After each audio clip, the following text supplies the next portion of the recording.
Bingo Blitz rules. If your bingo has ads in it, That's not a bingo. if it doesn't have the coolest tournaments, mini games, and the most breathtaking design, Nope, not a bingo. if your bingo moment makes you feel so excited that you just want to burst in joy and scream out loud, bingo! Sorry, so you're playing... Bingo Blitz? Now that's a bingo. Go for a world of excitement with Bingo Blitz, the #1 free bingo game. Download Bingo Blitz and play for free. Now that's a bingo. What up, y'all? It's Joe Budden, here to talk about Prize Picks. Prize Picks is the best place to win real money while watching football. You can get up to 100 times your money. Prize Picks will give you $50 instantly when you play your first $5 lineup. You don't even need to win to receive the $50 bonus. It's guaranteed. Just download the Prize Picks app and use code SPOTIFY. That's code SPOTIFY on Prize Picks to get $50 instantly when you play a $5 lineup. Prize Picks. Run your game. Must be present in certain states. Visit prizepicks.com for restrictions and details. ABC Wednesdays. Y'all complain all day. We want books. We want paper towels in the classroom. Bet you want raises, too. I'm still waiting on the paper towels. Abbott Elementary returns with a new season. We asked the district for more after-school programs. They gave us $50 for class pets instead. Critics cheer. Abbott Elementary continues to be one of the funniest and most beloved shows on TV. What y'all doing out there? Taking bribes. Proud of y'all. Abbott Elementary, Wednesdays, 9:30, 8:30 Central on ABC and stream on Hulu. Welcome to Fisting Friday? Fisting Friday. Damn. Need a feature. I need you on some of my GarageBand songs. You know I love to make a noise. You do love to make a noise. That's actually like maybe should be your bio description. Melissa loves to make a noise. What kind of noise? You don't know what you're going to get. Know. I don't even know until maybe it comes guttural, out. maybe high pitch, something that's, sensual, something that is foul. Some, there are something musical, something primal. Like there are things that sometimes Melissa likes to make sounds that the true Foley artist that you are. Yeah. So, and the only sounds that I make are pretend wind. Yeah, you're like. But yeah, I can make a noise and then you can sample it. Perfect. Yeah, just call me Phineas up in here. Friend of the pod. Friend of the pod. Anytime I see it, that's one that legitimately. we can he's been on the podcast. Every time I see his face on Spotify, it's like a jump scare because I know him as my friend's long-term boyfriend and friend of the pod before I know him as like a musician. And so I'm just like, oh yeah. And then I'll listen to a song. I'm like, this is good. This sounds familiar. I'm like, oh, this is literally Phineas. Like, that's why. At that movie premiere that I went to before everything shut down, he was up talking and I was like, why is he up there? And I'm like, no, I know. Shit. I literally have to keep remembering because I'm just like, he of all people is like so, first of all, he and I have very similar, I have a homeschooled Leo vibe. He is a homeschooled Leo. I'm just not homeschooled. So the vibe, we just connect on that level that I'm like, I forget that you're like supremely talented. And that song, Melissa, is what actually sparked the fact that I had to make the first playlist I made this weekend, which is called Oof, Right in the Jugular, which is just songs that like stab you with emotion, good or bad. Like, whoa. And that's the first song on the playlist because every time I hear it, I hear the opening notes and I go, those are tears in my eyes. Let's either lean in or skip the song if it's an inappropriate reaction based on what I'm at in my day. Anyways, it's Fisting Friday, which means that we're going to read the results from last week's episode of But Am I Wrong? And it's fantastic. It's wonderful. It's amazing. And we've got these new graphics, which, they're cute. They're wonderful. They're amazing. And hopefully by the time that you are hearing this, you can head on over to the Instagram and the votes for this week's episode are live. You put these up so fast. I was proud of you. Thank you. And except there's a butt coming. I can feel it. No. It's not a bad butt, but like you put them up so fast that I forgot that you had already put them up. And so last night I was like I was like, why are these people responding to something that hasn't been put up? Hey, but I was just crazy on top of it. Sometimes that happens. Not always or even a lot. But it's the, I just keep running for it, you know? So this was episode 80. Damn, look at us. I can't believe we've done that many episodes. I know. It's a lot. And also... Yeah, I have no idea how many we've done for Don't Blame Me. That is none of our business. So first up, we have me. No, it literally is. It's a mindset. It's not our business if we say it's not our business. There are a lot of things that are none of my business. But this is legit our business. Well, so I also recently said, as in today, to Mods, something about tax. He says something about taxes, and I go, that is none of my business. He goes, it's truly your business for your business. And I'm like, yeah, okay. Yeah. So my hot takes, Meghan says influencing is not for straight cis men. 4% said I was wrong. 96% said I was not wrong. Someone said, I really like Zach and Keith from the Try Guys. And here's what I'm going to say to that. Zach and Keith from the Try Guys, with love, both friends of the pod, are not influencers. They are content creators. And they are creating content from like a literal production team with a studio. They're like doing this.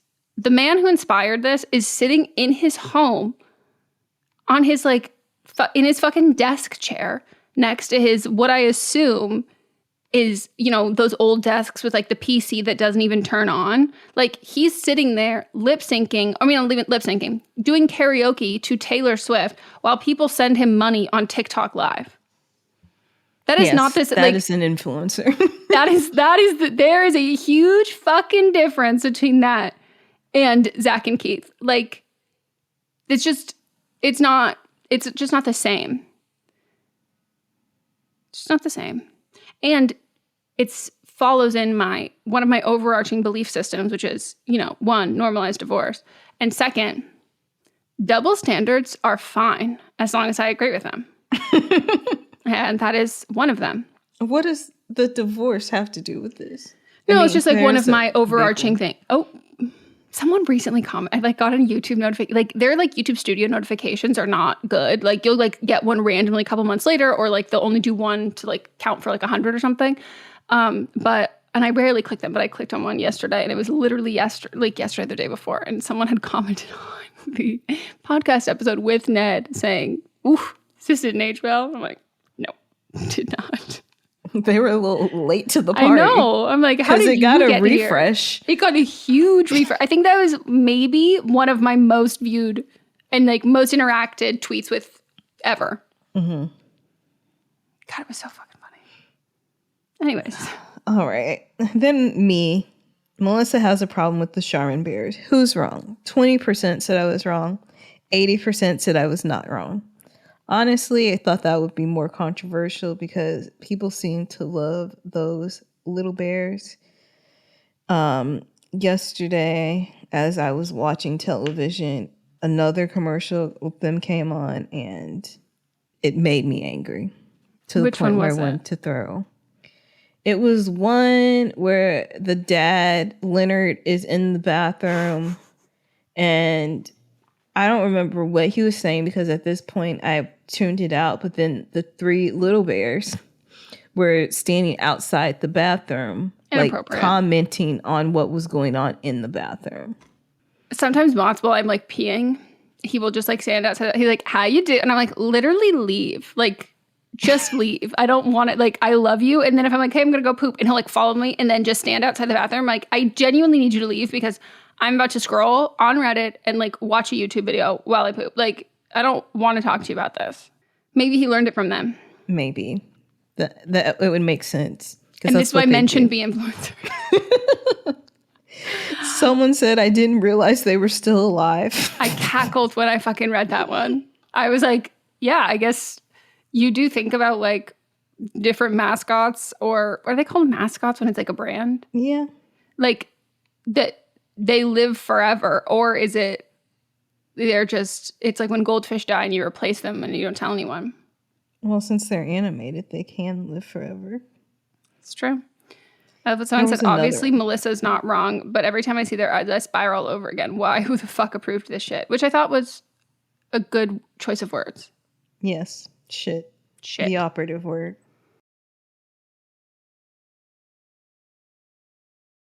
Next up, we have writer number 1 versus their parents who think the bachelorette that came out as gay only went on the show for fame. 2% said the writer is wrong. 98% said the writer's parents are wrong. A couple people who responded and said they voted accidentally, saying the writer was wrong. But I think that's the only writing we had for that one. Then we've got writer number 2 versus rude customers. 40% said the writer is wrong. 60% said the writer is not wrong. So a lot of people wrote in on this one. Writer isn't wrong, but I could see how people maybe are caught off guard or if she's sitting behind a desk if people don't think she wants to engage. Someone said, I was really conflicted on this one because while I don't think the writer is wrong per se, I don't think most of the customers are being intentionally rude if the writer's not saying goodbye to them in their direct sight line. I work in a store myself, and the only customer I find rude are the ones who come to the register and ignore me when I say hello to them to their face. In situations where I'm a customer myself, if the worker suddenly greets me and I'm not expecting it, my brain sometimes doesn't allow me to greet back because I don't have enough time to go process. So an awkward smile usually happens. But when I go pay, I can be prepared and will be super nice. So that situation might be something that where the customer is not prepared to greet back. I agree with that one wholeheartedly. Like your brain needs time to process it and like context clues. You know, if you can't see the person, you sometimes like don't think they're talking to you and you don't want to be like, hi. And then it's like, oh yeah. And you're like on the phone specifically. Mm-hmm. That's the one I think is why it's best to be like in eye shot of people and also not wearing headphones because automatically like we've all before the age of like AirPods or like when AirPods like first started coming out, like everyone would be like, oh, hi. And it's like, we've all now learned to just like, if someone has headphones in, we're not going to assume they're talking to us or like we can't see them or hear them. Yeah. So I think it's a learning curve. Yeah. I will wear headphones when I do not want to talk to people. Yep. And there'll be nothing in them. Mm-hmm. I do that. Because I like to eavesdrop. Literally, that's like me on the plane, like all the fucking time. Someone said, former retail manager, I get her frustration, but honestly, she will eventually get over it. Like customers are a hit or miss sometimes. Some are nice and others are Karens. And Beyonce said it best when she said that Karens are turning into terrorists. Someone said, I think the writer's only half wrong, but only because of the same reasons you said. If people are being rude, they're going to make it obvious. However, I don't think they're wrong for feeling ignored to a certain extent.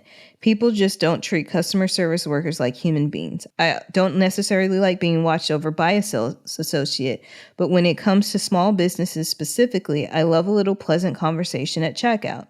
At my last retail job at a small business, I made it a point to remember regular customers and call them by name. They seemed to really like that, which led to being treated like an actual person and not a machine. But that's also not necessarily for everyone. While it's nice to feel a bit bonded with customers, you can't expect it out of them. I say the vast majority just want to shop and mind their business. So like right, but also wrong. Yeah. I don't think the intent, and I think it's what we said when people are saying the same thing of like moving the desk is a good idea because I don't think any of it is necessarily intentional. And then when it is intentional, then you'll then know which ones are intentional. Because the worst is like when I do it all, like where you like misread a situation. Like I've done that where like I think someone's being nice and then I'm like, oh no, you actually hate me. And I'm like, oh fuck. Or like the opposite of that. So the more you can like streamline that kind of thing, then you can reserve the true like cunty pettiness for the people who deserve it and not the people who you're just like, oh shit, did I read this wrong?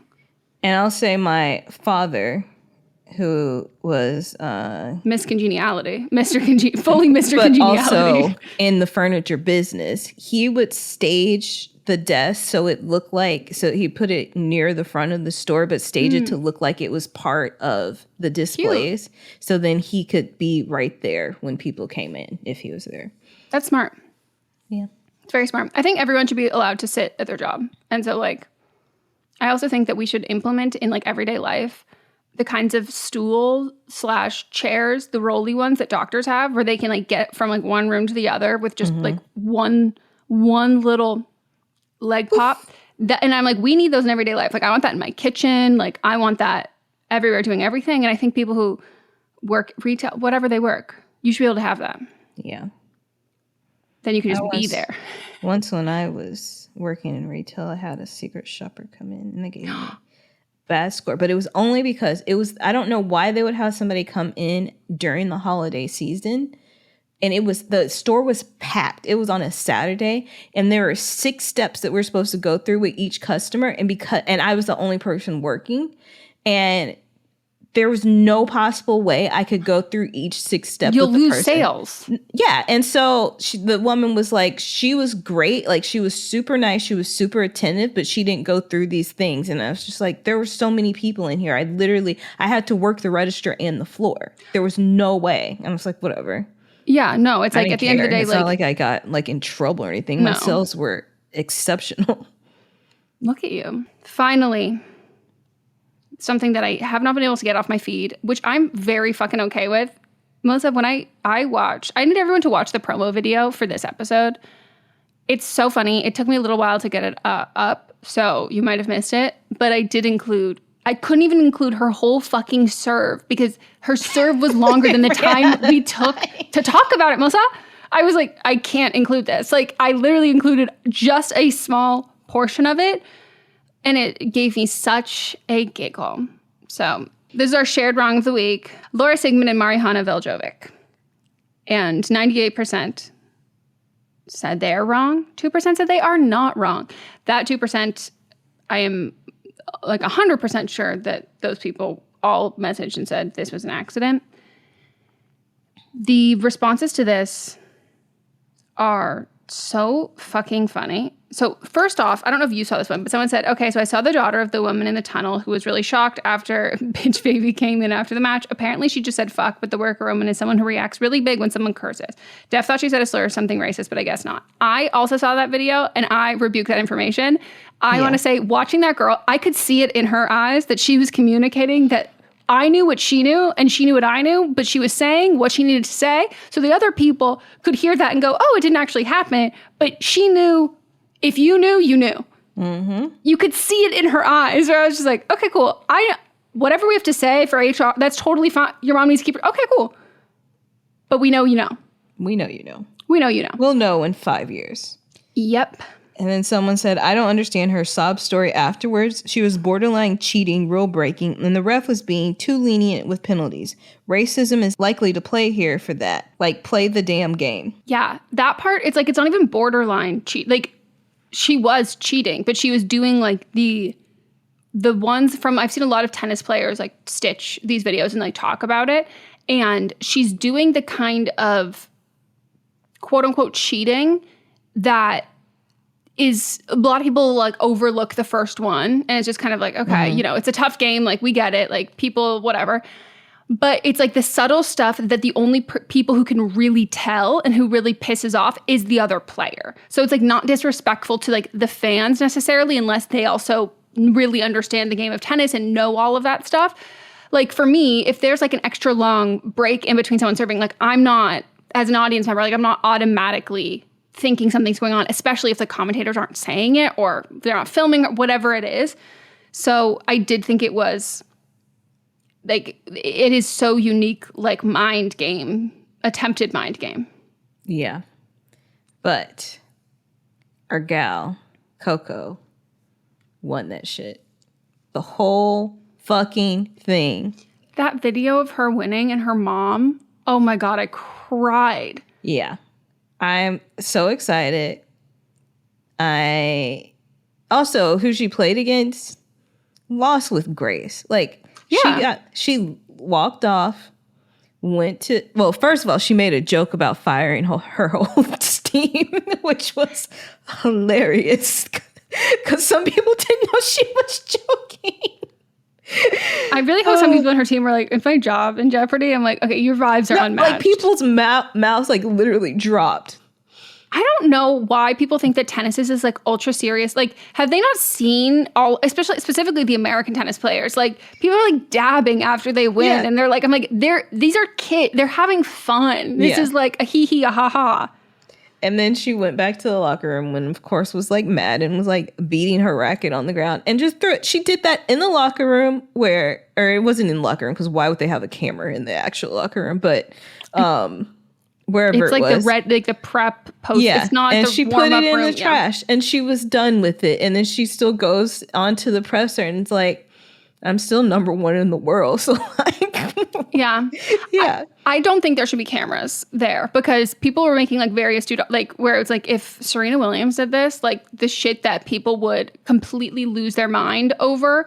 And it's just like, there's racism in the sport. And so it's like, instead of the double standard, how about you just remove the cameras from these rooms? Cause like, I think anyone should be allowed to like get angry and pissed off especially about when it. You've got all that adrenaline running through you and you've been playing for, was it a couple weeks? It seemed like forever, for a few weeks. And it comes down to this final one. But like, she's still a great player. Yeah. You lose tennis so quickly. Like you win really fast and you lose like just there's not a lot of like, it's always like neck until the match point. And so that's one of those things that it's like, like the adrenaline, like you have to get the rest of that out. Like it's not like you've been slowly declining in the process of it. But USA. So proud. Me fucking too.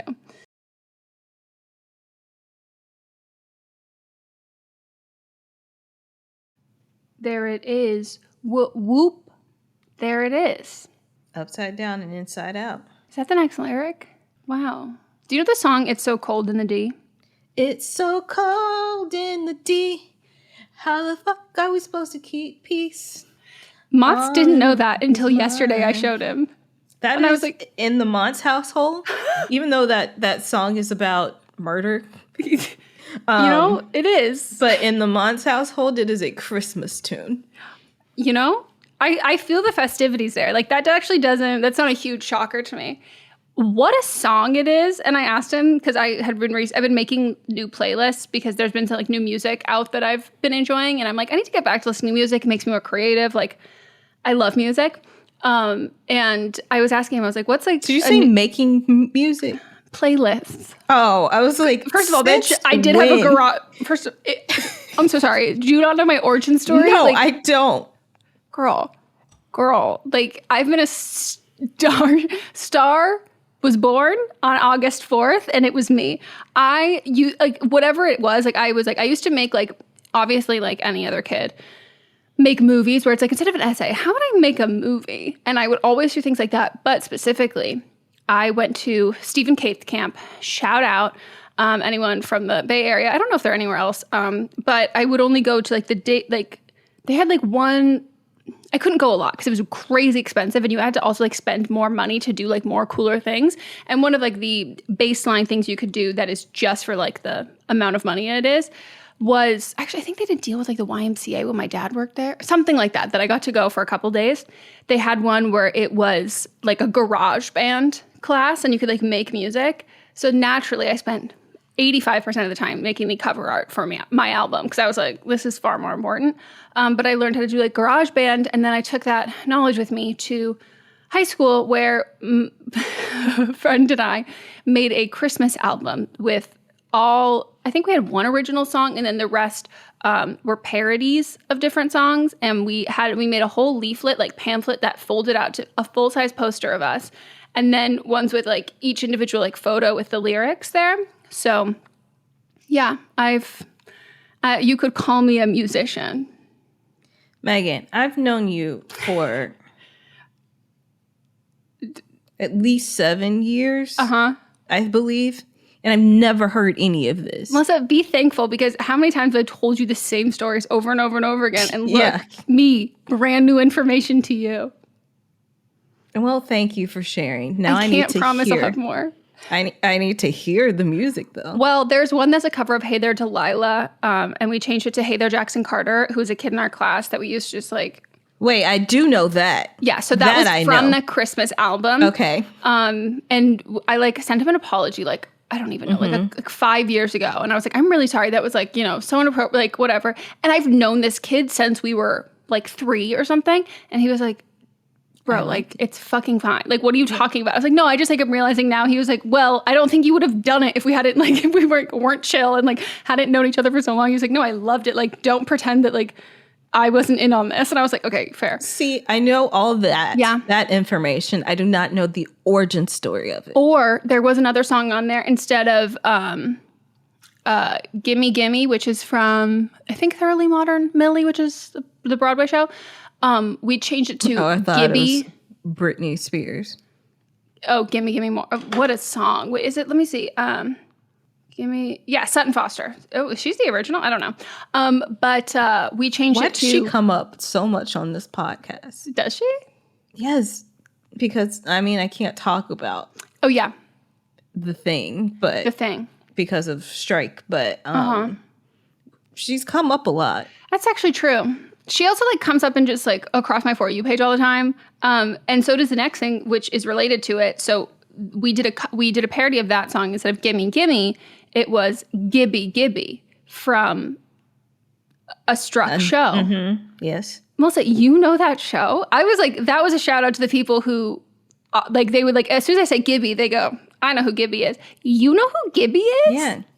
This is crazy to me, of all of the things that I'm you haven't seen or we have not crossed, that this is the one that I would have never expected. It's no, we share this. There are other ones that I'm of course we both know this. That's why I asked you if you've heard So Cold in the D, because I'm that's a high probability. But I've never once thought, Melissa definitely knows Gibby. Wow. I love that for us. Me too. So it was Gibby Gibby was the song. Incredible. Or maybe it was ABBA. I don't know. Whatever it was. Have you seen It's So Cold in the D music video? Of course, Melissa. I showed it to Mods, and he was like, whoa. And I go, that's my girl. And I point to the one in the denim in the back dancing. And he was like, what? And I was like, no, you have to do you not watch, sir, you have to assign which one you are. And he's like, I don't know. And I'm like, okay, I actually, this is too hard to explain the years-long lore of this song and which character you are to somebody who's never seen it. Oh, so the whole moral of the story was, I asked him, as I was making these playlists, and I was playing him some songs, and I was like, what's your favorite song that has come out in the last couple of years? Because there's a couple that I was these are very good songs that I would have loved from any age, and the fact that they came out this year, it feels like they've been around forever. And he goes, all seriousness, not even flinching, he goes, It's So Cold in the D. And I was like, great choice. Great choice. I'm so happy. So that's it. If anyone wants to follow my Spotify, I made a new playlist. I actually made 2 recently. And one of them, drugs and whatever. No, that's not a playlist. Songs with drugs in them. Yeah. First of all, that one is whiplash because you go from different songs with totally different vibes. But the one through line, drugs. No, Melissa, one of them is dedicated to you and something you point out about me. It is called... Well, I don't have Spotify, so... Well, I'm telling you. Okay. It is called The White Girl Shimmy. And it's songs that make me want to shake my shoulders. And they, again, are from all different genres, all different vibes. So you've got Addison Rae. You also have Flanna Boss. You have Mabel. You've got, lots of British slight EDM. And also the If I Were a Fish song from TikTok. Megan, why is it as soon as you said that, I looked down at my phone and that man. Which man? From my past. Oh my God. That is popping up. Just being sent me a Spotify playlist. Shut the is he watching us right now? I know. I'm is there a feed Does in this house? Does he have a job? That I do not know, because that was part of the reason why we were not together, because Melissa, he does not have a job. He did not keep a job. He would have a job for a while and be like, I'm done. This man has a master's degree. Vibes. Well, an MBA, so in business. Oh, okay. I was like, it's supposed to mean something to me, but Masters of Business Administration. Wow. That makes a lot of sense. Not that he is an MBA, but just that's what MBA stands for. Because, yeah, I guess it is crazy. Everyone I know who has an MBA works in business. Yeah. Cool. Okay. Nice. Yeah, he doesn't have a job. Anyways.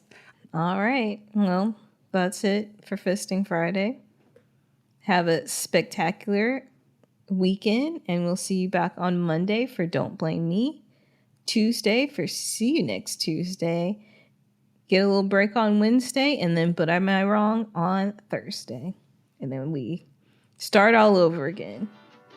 Start all over.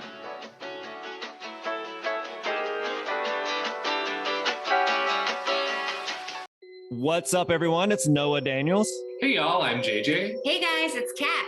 And we're your hosts of the Real Hauntings podcast, where we bring on guests who share their first-hand encounter ghost stories and supernatural experiences. Now on to the trailer. I've been warned to not tell this story, but I think because of the way it ends, it's okay to tell this story, because some people say that with certain entities, to like speak of them or talk about them or in any way like portray them as powerful will attract them to other people. The creepiest thing about it to me is a lot of times it would wait for me to notice it. Like it would just lay its arm out like this, and then I'd be like, where is it? Where is it? And then I'd see it, and then it would just slither back.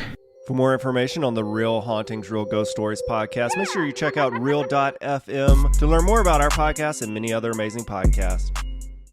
Hi, I'm Jennifer, a co-founder of the Go Kid Go Network. At Go Kid Go, putting kids first is at the heart of every show that we produce.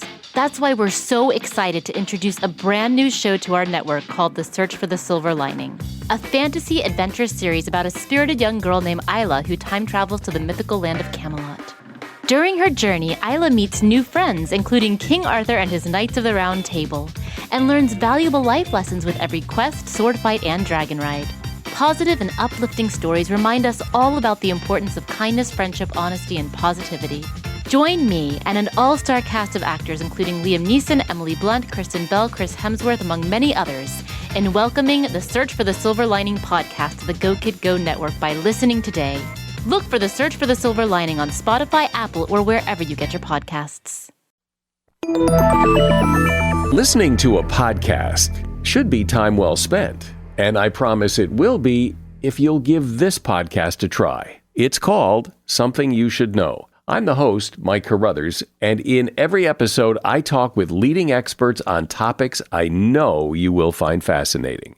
From why people can't keep secrets, what your favorite music says about you, why your pet acts in strange ways, and so much more. Something You Should Know is designed to give you information you can use in your life and give you great intel that you can share with others. I'm told it's a binge-worthy podcast. And with over 1,000 episodes, there's a lot to binge on.